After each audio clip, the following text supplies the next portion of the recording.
তারপরে ভেবে যে পাট শাক আপনাদের দেখাইলাম যে আমি এই কী বলে পাট শাক ফ্যানের নিচে শুকাইতে দিচ্ছিলাম, এখন এটাকে ভাজলাম। দেখেন কত সুন্দর হচ্ছে, আর এই যে একদম ঝরঝরা, কত সুন্দর হচ্ছে পাট শাকটা, বুঝছেন? অনেক সুন্দর হচ্ছে, এটা খেতেও একটু স্বাদ হবে।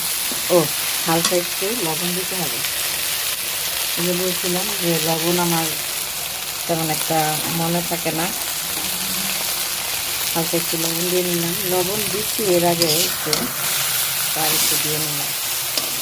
কত সুন্দর হয়েছে আমার পাট শাকটা, দেখেন। এটা সত্যি ভর্তা দিয়ে খেতে কত যে স্বাদ লাগবে বলার মতো না। এভাবে পাট শাক রান্না করে খাবেন, তা অনেক মজা পাবেন, অনেক। আর পাট শাকটা হয় কি, যে শুটকি ভর্তা ছাড়া এটা কোনোভাবে মজা লাগে না।